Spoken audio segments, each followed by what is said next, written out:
2 nights before New Year's, the living room looked like it had been hit by a storm of suitcases, all different colors and sizes. Early the next morning, our family, all 6 of us, was flying to California for a long vacation. This was the first time in the 3 years since I had married into the Davidson family that we would all be traveling somewhere far together. Our living room was a mess.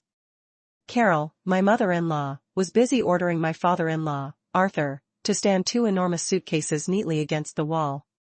Emily, my husband's sister, was trying to cram a 4th outfit into her suitcase, which was already covered in glittery stickers. I was sitting quietly in a corner. I checked my own luggage. My clothes, toiletries, medicine, and a few boxes of expensive artisanal wellness supplements as a gift for a friend in California were neatly arranged inside. My husband, Mark, walked over and handed me a box of motion sickness pills. "Keep this in your carry-on, honey. Take one before we board the plane tomorrow." I smiled at him as I took the medicine, but out of the corner of my eye, I caught Carol's movement. She glanced down the hallway toward her room for a moment, and it looked like she was holding something dark. I pretended I hadn't noticed anything. I zipped up my bag and tightened the straps. And just as I expected, a few minutes later, Carol came out holding a plate of sliced apples. "Lena, honey, have some fruit," she said, her voice 3 times sweeter than usual. "You must be tired from packing." "Thank you, Carol," I replied. I took a piece of apple and naturally turned my gaze back to my suitcase. The position of the zipper pull had changed slightly from before. It was nudged a little further inward. Carol sat on the sofa and began telling Emily not to pack so many unnecessary things, all while slowly spearing an apple slice with a toothpick. She never once looked in my direction. After nearly half an hour of frantic final preparations, all of us were finally done packing. 5 large suitcases were lined up by the door like soldiers waiting for orders. Carol pointed to a silver suitcase with a gray stripe on the side and said to Emily, "Emily, that one's mine. Okay, remember that for tomorrow. Don't get them mixed up." That was my suitcase. Emily just nodded in response, not even looking up from her phone. That night, lying in bed, Mark fell asleep quickly. I stayed awake, staring at the ceiling. Only the faint glow of the street lights filtered through the gap in the blinds. What had Carol secretly put in my suitcase? Valuables, money, or something the world wasn't supposed to know about? She could have only 2 possible goals. To frame me for a crime or to use me to smuggle something. And if there was a problem, I would be the one to take the fall. Either way, her motive was despicable. At 4 a.m., the whole house woke up to a flurry of noise. Emily was complaining because she couldn't find her contact lens solution. Arthur kept rechecking if the gas on the stove was turned off.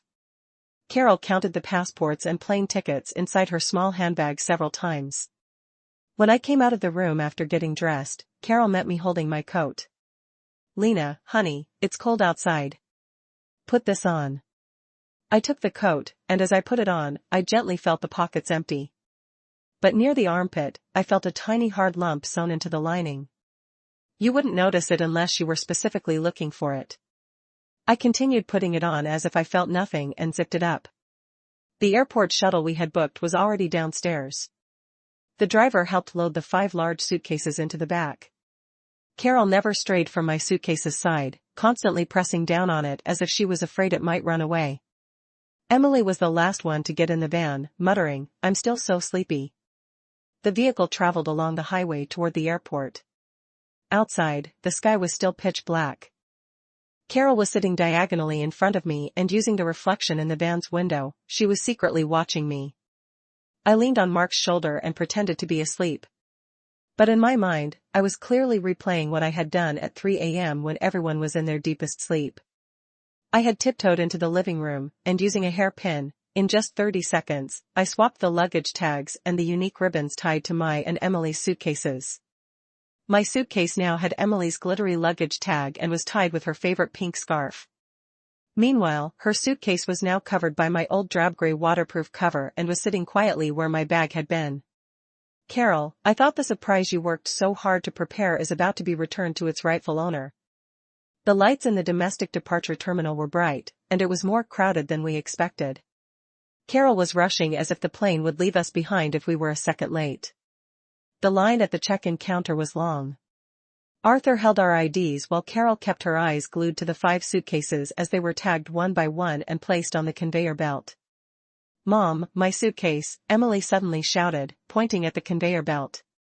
The suitcase I had covered with the drab gray waterproof cover was slowly sliding away. The color drained from Carol's face. She spun around and looked at the silver suitcase left beside us. The one with Emily's glittery luggage tag. Isn't this Emily's?" Her voice rose. I looked at the suitcase with a puzzled expression.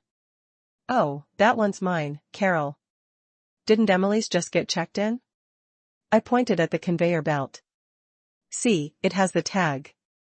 Mark came over, looked at the tag, and said, "She's right, Mom. This is Lena's. Emily's is already on its way." He patted the silver suitcase. "Well, take this one with us. Lena will need her jacket. She might get cold." Carol's jaw dropped. She stared at the silver suitcase, unconsciously twisting the end of the scarf hanging around her neck. Her usual calm and composed demeanor began to crack. Underneath, I could see worry and fear. She looked like she wanted to say something, but the words caught in her throat, and she swallowed them back down.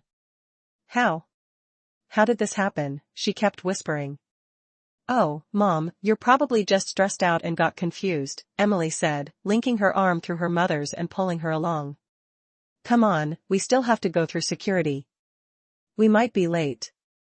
As her daughter pulled her, Carol looked back every 3 steps.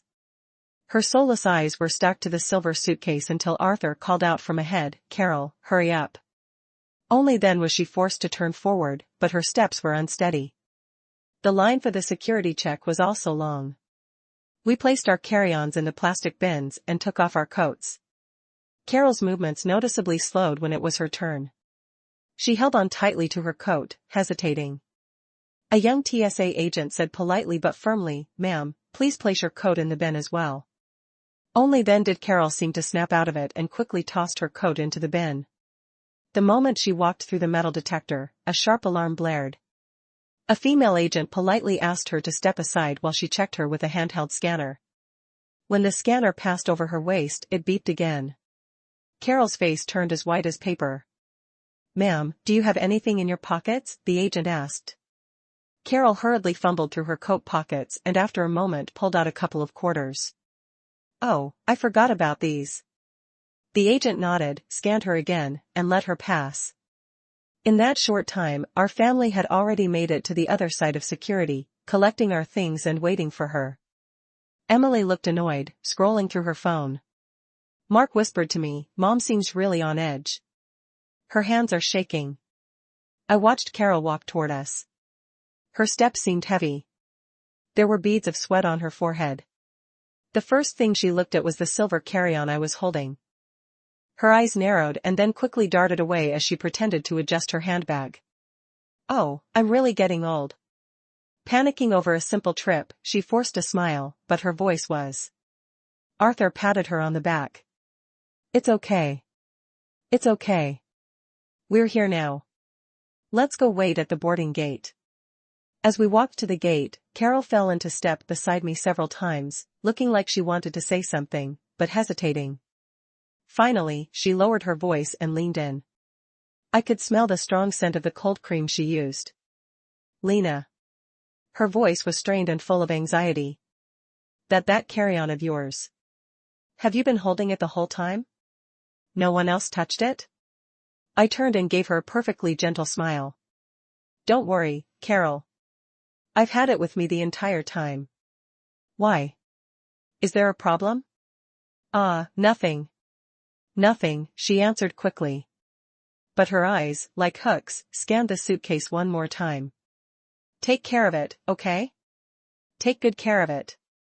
Everything in there is important." "I will." "I know." I nodded and answered calmly. "It's just clothes and personal things, right? Even if it gets lost, it's okay.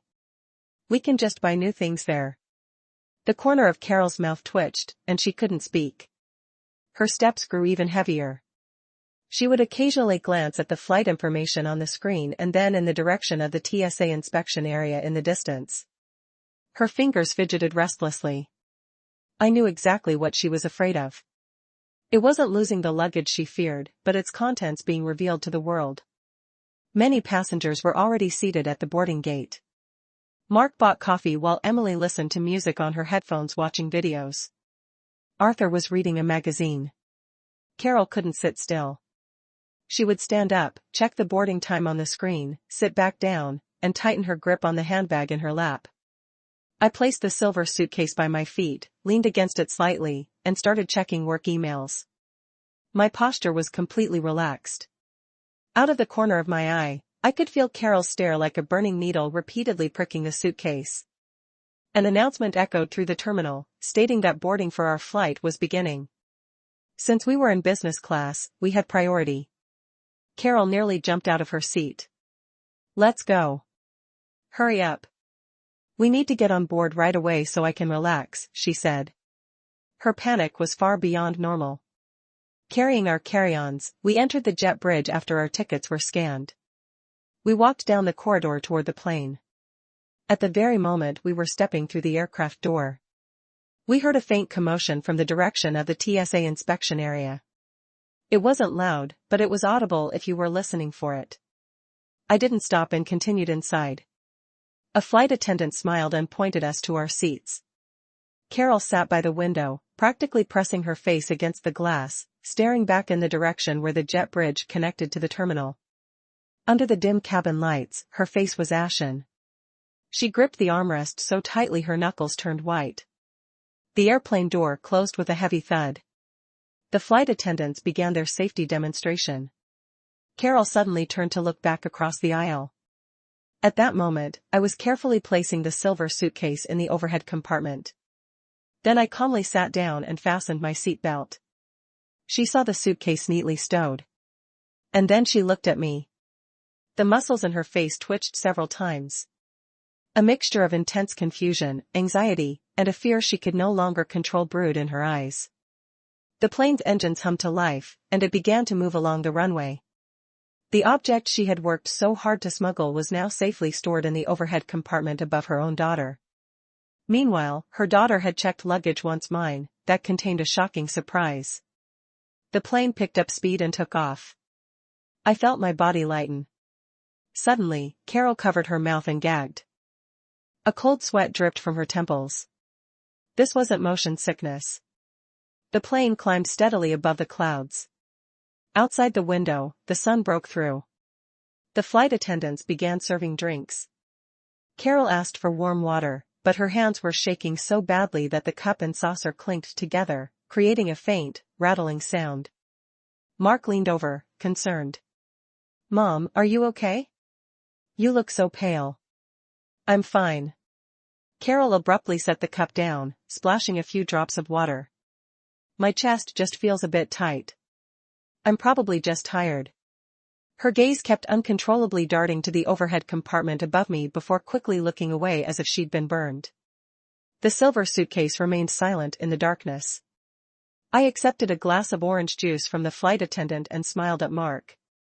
"Mom is probably just nervous. It's her first time on a long flight. She'll be fine once she gets some rest." After I spoke, I reclined my seat, put on my eye mask, and pretended to sleep. In the darkness, my other senses sharpened. I could hear Carol's heavy, irregular breathing beside me. I could hear the repetitive scratching of her fingernail against the seatbelt buckle, and I could hear how she tried to start a conversation with Arthur several times, only to give up and sigh. Hours passed with the drone of the engines. The cabin lights dimmed and most passengers were asleep. I removed my eye mask and stood up to go to the restroom. As I passed Carol's seat, her eyes were closed, but I could see them darting rapidly beneath her eyelids. When I returned from the restroom, I didn't sit down right away. I stood for a moment in the galley, watching the sea of cotton-like clouds outside the window. A moment later, I heard footsteps approaching. It was Carol. She had come to the galley, too. Her face was still pale and dark circles were forming under her eyes. "Lena," her voice was hoarse. In the narrow galley, she glanced around. There were no flight attendants nearby. Only the occasional snore could be heard. I wanted to ask you something, honey. She moved closer, her voice dropping to a near whisper. That suitcase. Are you sure you didn't let it out of your sight before we boarded? No one else touched it. Or maybe you opened it. I put on an expression of perfect surprise. Carol, why do you keep asking about that suitcase? I've had it with me the whole time. I haven't opened it. I finished packing last night. I paused for a moment and looked into her trembling eyes. Is there something special in that bag? If you put something important in my bag, you can just tell me. We're family after all. No, nothing special. Her reaction was sharp. Her voice rose suddenly, then quickly fell again. Her chest heaved. I was just worried that since you're young, you might misplace things. That's all. She waved her hand dismissively, opened a bottle of water, and took several large gulps. Water dribbled down the side of her mouth, but she didn't seem to notice. She didn't ask any more questions. She didn't go back to her seat, either. She leaned against the cold wall of the galley like a statue. With vacant eyes, she watched the endless blue sky outside, muttering something inaudible. I could clearly see the muscles in her jaw twitching. She was terrified. Absolutely terrified. She no longer had time to wonder why I had the suitcase. All her fear was focused on one thing. That suitcase was about to be opened by authorities in California. I returned to my seat. Mark was watching a movie on his tablet. He offered me an earphone. I shook my head, pointed upward, and motioned that it might be too loud. He smiled in understanding. For the rest of the flight, Carol didn't sleep. When the flight attendants served a meal, she barely touched it. Every time the plane experienced a bit of turbulence, she would grip the armrest like a startled rabbit and glance at the overhead compartment as if there was a time bomb hidden there. When Arthur woke up and saw her state, he complained softly. We're here to enjoy ourselves, not to mope around. You'll bring the kids' mood down. Carol turned and glared at him. The look, filled with resentment and terror, silenced Arthur. She turned back to the window, her body rigid. The long journey was nearing its end.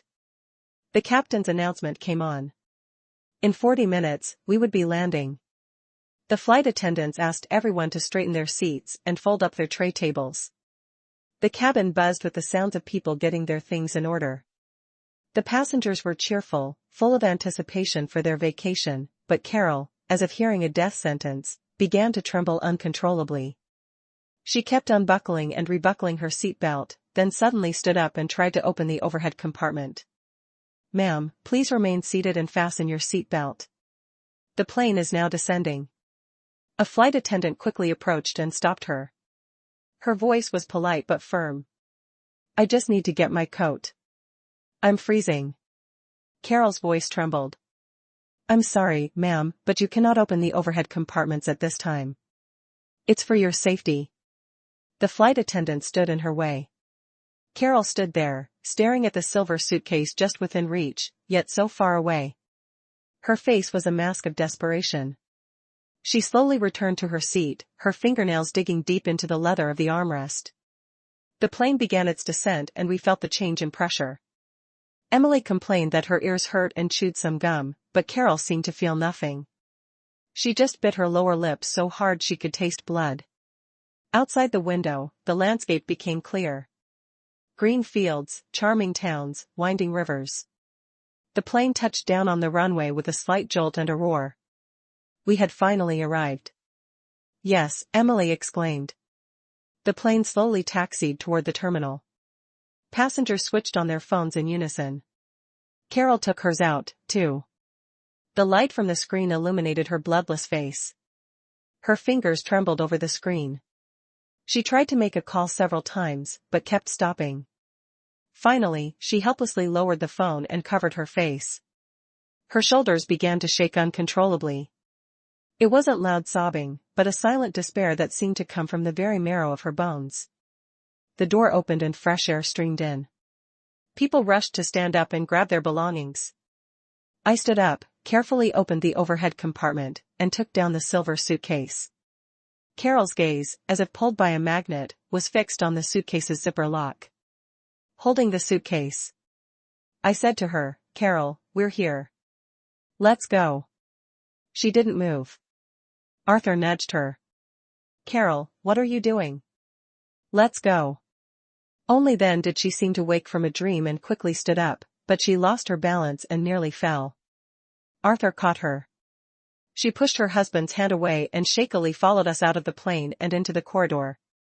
Her steps were unsteady, and she nearly tripped several times, but her eyes never wavered, fixed on the suitcase in my hands as if it were both her only life raft and her executioner.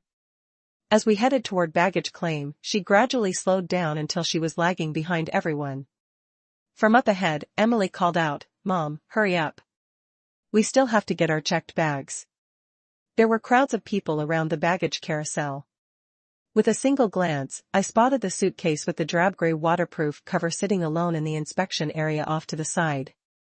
Next to it stood two unformed TSA officers with serious expressions. They were looking at an electronic device in their hands, then looking at the suitcase as if confirming something. Carol followed my gaze.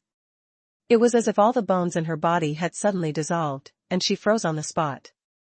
The last trace of color drained from her face.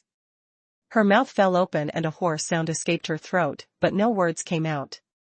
Her eyes were desperately fixed on the gray suitcase. And then, in a very slow mechanical motion, she turned and looked at the silver suitcase in my hand, the suitcase that had passed through without any issues. In that instant, she understood everything. The gray suitcase sat like a tombstone in the inspection area.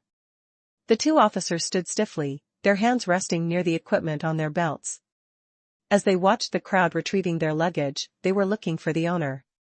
Carol's feet seemed nailed to the polished floor. A rattling sound came from her throat, and her eyes bulged as if they were about to pop.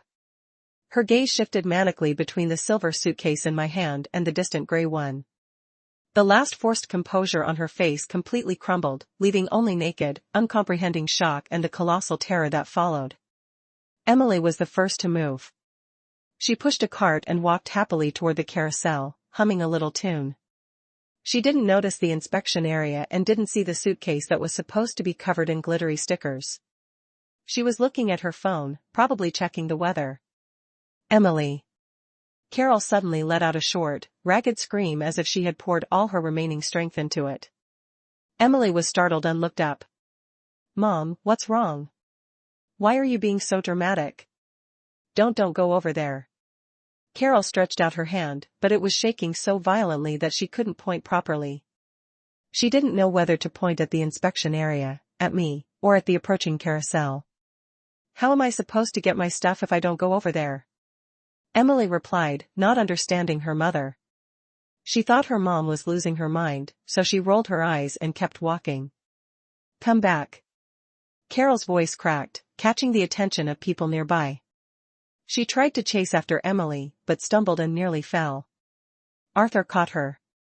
"Carol, what on earth are you doing? Have some decency," he hissed, embarrassed. In the midst of the commotion, a female officer noticed them. Her gaze landed squarely on Emily, a young woman pushing an empty cart toward the carousel. The baggage owner's information on her device matched the face. She exchanged a look with her colleague and they both walked toward Emily. "Excuse me, ma'am." The female officer stopped Emily. Her voice was firm. "Is this your luggage?" She pointed to the gray suitcase in the inspection area. Emily stared for a moment at the ugly gray cover and automatically shook her head. "No, my suitcase is silver and has stickers on it." Before she could finish her sentence, she saw the baggage tag attached to the side of the suitcase. Her name was clearly printed on it. Emily Davidson. "That's my name, but this isn't my suitcase," Emily said, confused. As she moved closer to take off the cover, a male officer raised a hand to stop her. "Please come with us. We need to conduct a further inspection on your belongings." The man's tone was unyielding. "Inspection? Why do you need to inspect my things?" Emily started to panic, her voice rising. "It's just full of clothes and makeup. What right do you have?" The commotion finally caught Mark's attention. He had been helping Arthur get 2 suitcases off the carousel. He hurried over, pulling me behind him. His brow was furrowed as he looked at his sister, who was surrounded by officers. "What's going on?" "They say there's a problem with my suitcase.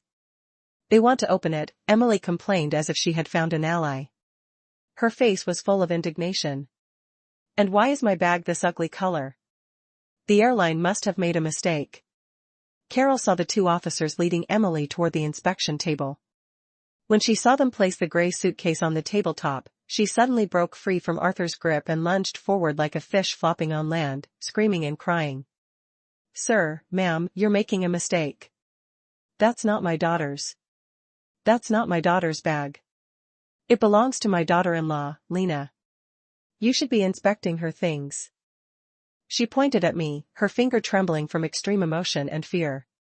Her once composed face was now twisted in a grimace. All the surrounding passengers turned to stare and started whispering.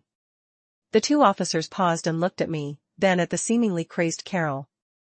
Their eyes were filled with professional judgment and a hint of annoyance. The male officer asked, "Ma'am, please calm down. Are you saying this luggage belongs to that lady?" He looked at me. All eyes were on me. Mark tightened his grip on my hand. "Mom, what are you talking about?" he said softly. Arthur was in disbelief.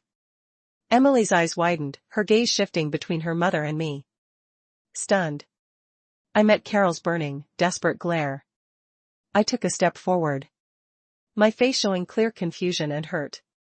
I held up the silver suitcase I was carrying. The luggage tag on its side bearing Emily's name was clearly visible under the lights. "Carol," I spoke in a calm voice, tinged with sadness. "I know you've never liked me, but how could you say something like that? This is Emily's suitcase. I've been holding it for her this whole time." I gently handed the suitcase to Emily. "Maybe you're just confused. That gray suitcase isn't mine. My suitcase was checked in with Dad's and Mark's luggage. We already have it." I pointed to a standard black suitcase at Mark's feet. That was my original checked bag. It was as if Carol had been struck by lightning. She looked at the silver suitcase in my hand, the black suitcase, and finally at the gray suitcase on the inspection table, which was about to be opened like Pandora's box. Her logic completely shattered. The thing she herself had planted was supposed to be in my suitcase. But my black suitcase was safe, and Emily's silver carry-on was in my hands, and the gray suitcase about to be opened, Emily's suitcase, had Emily's name on it. She finally realized from the very beginning, from the moment she had secretly opened my suitcase last night to plant something, she had fallen into a silent trap. The early morning switch of luggage tags and ribbons. All her supposedly secret plans had boomeranged back onto her own daughter. Don't open it," she screamed, forgetting everything, and charged as if to throw herself onto the table. The male officer quickly blocked her. "Ma'am, step back or we will be forced to take necessary action." Arthur finally grasped the gravity of the situation and quickly restrained his hysterical wife. Mark protectively shielded me even more. His face pale as he looked at his mother with a mixture of shock and suspicion. Emily was terrified, clutching Mark's sleeve. "Mark, what's happening? Is Mom going crazy?" The female officer didn't hesitate any longer. She took out a tool and with a snap cut the lock on the gray suitcase. In the silence, with Carol only able to gasp in desperation, she lifted the lid. On top were neatly folded clothes. The officer moved them aside. Underneath, several rectangular objects tightly wrapped in plastic film appeared. And in a corner, there were a few dark-colored velvet pouches, clearly not ordinary travel items. With a gloved hand, the officer picked up one of the rectangular objects and felt it.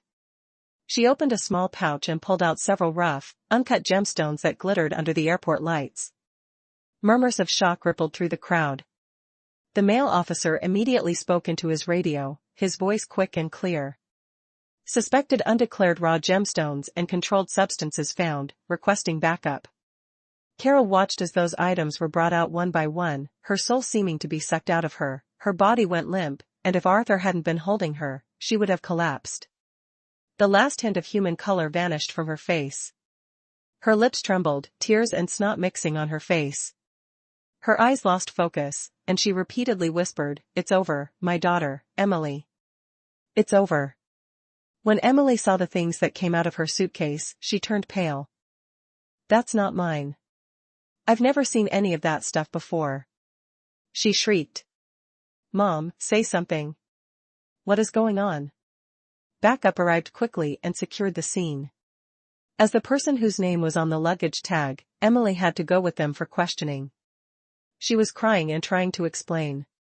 "My mom packed that. I don't know anything." Carol had sunk to the floor, unresponsive to her daughter's accusations. Only her repetitive trance-like whispers could be heard. "It's my fault. It's all my fault. Don't take my daughter. Take me instead. Take me." Mark was stunned. He looked at me, at his grieving and terrified sister, at the box of shocking evidence. His face was ashen. He couldn't speak. His hand holding mine was as cold as ice. I stood silently beside him, watching the chaos that Carol herself had created. A chaos that had ultimately destroyed her. The bright lights of the airport highlighted the anxiety, desperation, shock, and hopelessness on everyone's face. Meanwhile, my suitcase, the black bag containing only clothes and wellness supplements, stood quietly at my feet, a silent witness. And this was only the beginning. The thick door of the airport security office closed, muffling Emily's desperate sobs. 2 uniformed officers stood guard outside, blocking the view from the corridor and deflecting Arthur's questions. Carol sat on a plastic chair in the waiting area like a lifeless rag doll. She stared at the door, silent tears streaming down her face, only broken, choked sobs escaping her. "Emily, my child." Mark's face was gray. He pulled me to a corner, away from the others.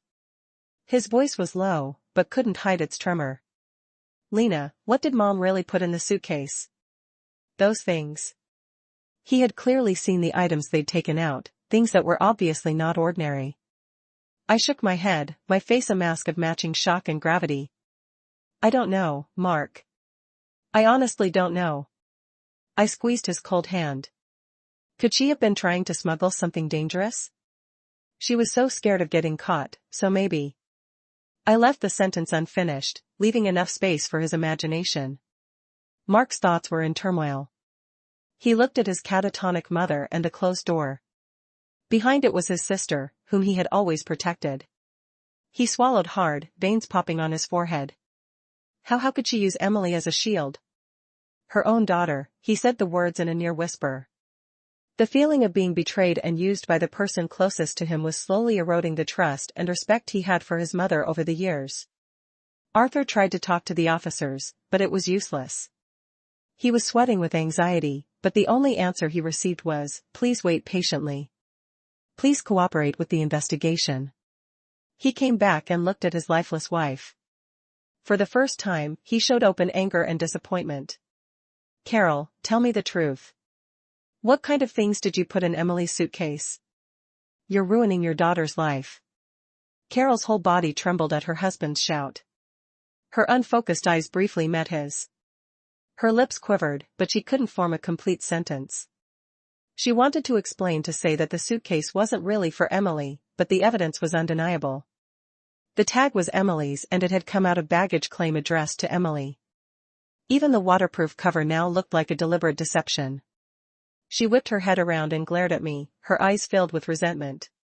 But underneath it, there was a deeper bone-chilling fear and a disbelieving shock, as if she was finally understanding everything. You did this," she said, her hoarse voice like a broken record. "You swapped them. You knew. You knew from the beginning." I met her gaze. There was no trace of triumph on my face. Only deep sadness and confusion. "Carol, what are you talking about? What did I know? How could I possibly know you were going to put things like that in Emily's suitcase? That's impossible." I paused, adding a slight edge to my voice. "Or whose suitcase were you really supposed to put it in?" That question was like a cold nail driven into Carol. Her whole body shook. Mark and Arthur's heads snapped toward me. That was right. If those things weren't meant for Emily's suitcase, where were they supposed to have gone? Carol was speechless. Her mouth opened and closed, her chest rising and falling rapidly. She was pale. She wanted to tell the truth, but what was the truth? That she had tried to frame her daughter-in-law but ended up framing her own daughter. How could she say that? What would her son and husband think? And besides, the most important thing right now was Emily. She rushed to Arthur, grabbing his arm and crying. Arthur, Arthur, do something to save Emily. Don't let them take her. Emily doesn't know anything. It's all my fault. Let them take me. Take me instead. Arthur angrily shook off her hand. You're thinking of that now? When you put those things in there, did you think that Emily was your daughter? The situation was at a standstill, and every second felt like slow torture. Finally, the door opened. An officer who seemed to be in charge came out, followed by a pale, puffy-eyed, sobbing Emily. 2 female staff members were behind her. Miss Davidson can be temporarily released, the officer announced. However, she must remain available for follow-up investigation. This luggage and its contents will be confiscated. Undeclared goods and items suspected of violating regulations were found. The case has been filed and prosecution will be determined based on the investigation's results. As soon as Emily was out, she threw herself into Mark's arms and cried her heart out. Mark, I was so scared. They asked so many questions. I don't know anything. Mom, what did you put in my suitcase? She sobbed, pounding on her mother. Carol hugged her daughter and they cried together. Arthur repeatedly thanked the officer, promising full cooperation. Mark held his distraught sister, looking at his mother with complicated emotions. The love he once had for her was gone from his eyes. Amidst this chaos, I stood silently. I watched Carol's humiliation, unable to even explain herself. Emily's crying from fear and resentment, the collapse of trust in Mark's eyes, and the disappointment on Arthur's face. I knew this was only the beginning. The seizure and investigation were just the first whip cracks that would strip away this family's facade of decency. In a heavy silence, we pushed the remaining luggage carts and left the airport. The warm California sun hit our bodies, but couldn't dispel the chill in our hearts. The car our friend had arranged to pick us up had been waiting for a long time. When we got in, Arthur practically had to drag Carol, who had no strength left. Emily sat next to me, far from her mother, occasionally glaring at her with resentment. The car drove toward the hotel we had booked. No one spoke the entire way. The sights outside the blue ocean, the palm trees, no one was in the mood to appreciate them now.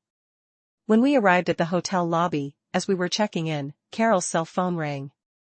The shrill sound echoed in the silence. She hastily grabbed it, looked at the number, and instantly went pale. Her fingers were trembling so much she could barely hold the phone. She walked to a corner, turned her back to us, and answered the call. Even from a distance, I could hear her suppressed, desperate pleading. No, not my daughter. You're mistaken. Please, the money. I'll figure something out, please. The fragmented words were like broken shards of ice hitting the floor. Mark was standing next to me and clearly heard some of it. His face hardened even more, and he clenched his fists. Carol's call didn't last long. She hung up and looked like a camel whose back had just been broken by the last straw. She suddenly went limp. Amid the shocked stares of other hotel guests, her eyes rolled back and she collapsed. Mom! Mark and Arthur shouted simultaneously. The hotel lobby erupted into a chaotic scene. Carol, the woman who was always calculating and obsessed with her reputation, had fainted on the polished floor of a California hotel. The sound of an ambulance siren approached from a distance, the first and most stunning welcome she would receive in the state. And her nightmare, the karma she had tried to impose on me, but which had returned to her, was only just beginning. The smell of disinfectant was strong in the hospital corridor. The pale fluorescent light cast a grayish pour on everyone's faces. Carol was lying in a private room with N4 in her arm. Her eyes were closed, but they moved restlessly beneath her eyelids, and her lips occasionally trembled. The doctor said she had fainted from extreme stress and exhaustion. There were no serious physical problems, but she needed rest. Mark was leaning against the window, looking out at the dark sky, his back rigid. Emily sat in a chair against the wall, her eyes swollen red like apples. She stared at her mother with a look that mixed fear, resentment, and a growing bitterness. Arthur sat by the bed, his face buried in his hands, his shoulders were slumped. He seemed to have aged 10 years in one night. A cold silence filled the room, broken only by the steady beep of the heart monitor. A faint groan escaped Carol. She blinked a few times and slowly opened her eyes. At first, her gaze was vacant, staring at the ceiling. Then, as if all her memories came rushing back, her eyes widened, and she looked at the people by her bed. Emily, her voice was broken. The first person she looked for was her daughter. When Emily heard her name, she flinched slightly but didn't stand up or answer. She just stared more intently in the other direction. Emily's here. She's fine. Arthur sighed, gesturing toward the corner. Carol's eyes quickly found her daughter, and she seemed to breathe a sigh of relief when she saw her sitting there safely. But then everything that had happened before she fainted came flooding back. The open suitcase, the items that had come out, and that deadly phone call. Her breathing suddenly quickened, and the heart monitor beeped faster. Mom. Mark finally turned from the window and walked to the bed. His voice was heavy, full of suppressed emotion. How are you feeling? Carol looked at her son, then at me. I was standing behind Mark, quietly, pouring a glass of water. Her gaze lingered on my face for a moment, filled with an unconcealable fear and doubt, as if she couldn't understand how everything had spun out of her control. She didn't know where she had gone wrong. I'm fine. She tried to sit up, but Arthur stopped her. Emily, is Emily really okay? Did they let her go for good? Emily's fine for now, but the suitcase was confiscated. The case isn't closed yet, Mark answered curtly. He stared at his mother. Mom, what were those things really? Where did they come from? And why did you bring them? The series of questions was like stones thrown into a still pond. Carol turned pale again. She avoided her son's gaze, her lips trembling. I don't know. I don't know what those things were. Maybe Emily accidentally packed them. Mom. Emily shot up from her chair, her voice shrill and ragged. You're still blaming me even now? I've never seen those rocks and powders in my life. I didn't even know my suitcase had a cover on it. You're the one who packed it. You said you would double-check my things. You said my suitcase was too flashy and needed to be covered. Caught in her own daughter's furious accusation, Carol trembled violently. She looked at Emily's angry and resentful face, her son's probing gaze, and Arthur. Finally, she turned to her husband with a pleading look. Arthur, no, it's not true. That's enough, Carol. Arthur looked up. His face set with a rare firmness and disappointment. His voice wasn't loud, but it landed like a hammer. The officers aren't stupid. The items came out of a suitcase with Emily's name on it. You packed it. Now, either you intended to frame your own daughter, he paused, his gaze sharpening. Or Emily wasn't your original target. The air in the room suddenly turned icy. Mark's head snapped from his father to me, his eyes wide with a dawning horror and suspicion. Emily was also stunned, processing her father's words. Carol was like she'd been electrocuted, frozen on the bed. She even stopped breathing, her mouth hanging open as a rattling sound escaped her throat. That one sentence from Arthur had pushed her to the edge of a cliff. At the same time, it had stripped away her deepest, ugliest motive. Don't talk nonsense, she finally managed to say, her voice high-pitched and weak. How could I frame Emily? She's my daughter. So, you admit you're the one who put those things in there? Mark quickly seized on the flaw in her statement. His voice was laced with disappointment. You put them in knowing they were illegal, knowing there would be huge trouble if they were found. Mom, what was your real plan? Who were you giving them to? Or who ordered you to do it? No one ordered me. No one.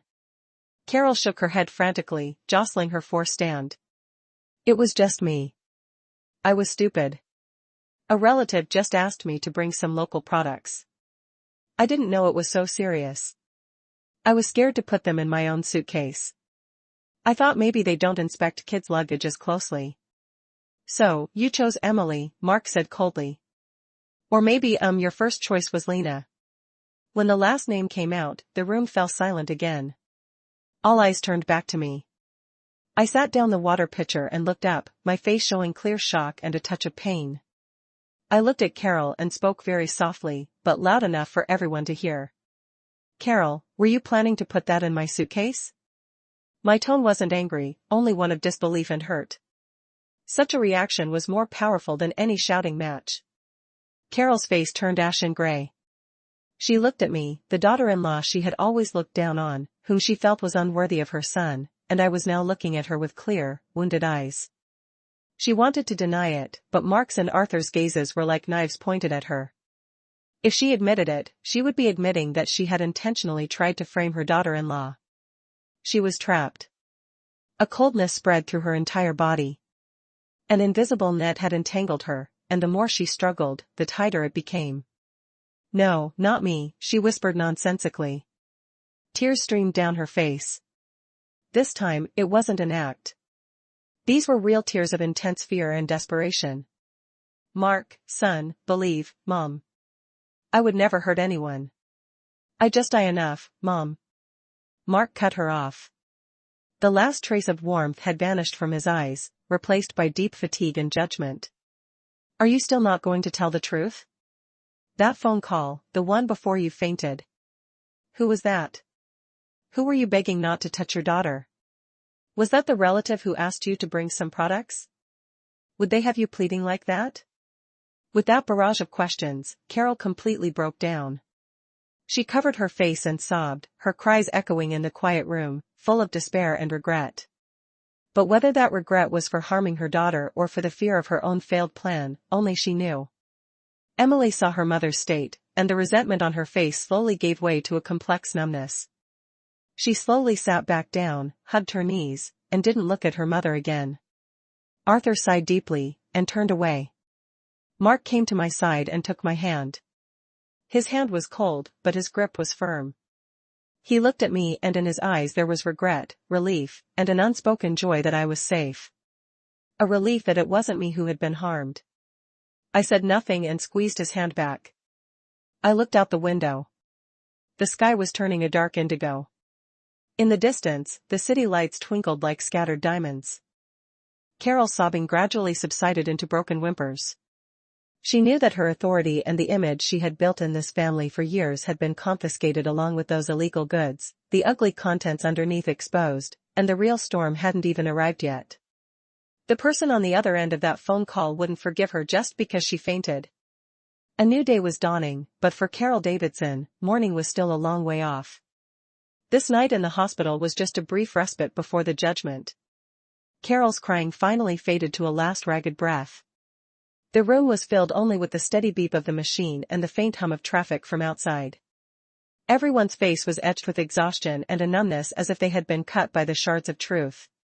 Mark let go of my hand and walked to the foot of the bed. He rested his hands on the cold metal railing, not looking at his mother, but at the floor. His voice was hoarse, as if all his strength had been drained. Mom, can we talk about the call now? Who was it really? And those things? What's their connection? Carol was sunk into the pillow, her eyes swollen and staring blankly at the ceiling. She knew she couldn't hide it anymore. The trust in her son's eyes had shattered. Her husband's face showed an unfamiliar distance. Her daughter's gaze was full of cold resentment. And the person she had tried to frame was standing unscathed in a corner, silently watching her downfall. My uncle, she finally spoke, her voice so faint it was barely audible, each word seeming to be squeezed out. Robert. Arthur was startled and looked up. Robert? Didn't he say he was in the business of exporting and importing handicrafts? Hand and Dykes? Carol smiled bitterly, fresh tears welling up. That was all a lie. He's been shipping things for other people for a long time. Jade, herbal medicines, some kind of powders or ointments I don't know about. He said they were valuable items with a high profit margin. There's a businessman here who buys them at a high price. He said the inspection here isn't very strict. She continued, her speech faltering. This time he said it was a big transaction. There was a lot of stuff, so it was risky for him to carry it all himself. He found out we were going on vacation and said that security is more lenient with families traveling, so he asked me for a favor. And you agreed, Mom? Mark's voice rose thick with suppressed rage. Just to help your good-for-no uncle, you put our whole family at risk, and you deliberately targeted your daughter-in-law's suitcase. The last sentence was almost a shout. Carol flinched at her son's anger. I didn't want to put the family in danger.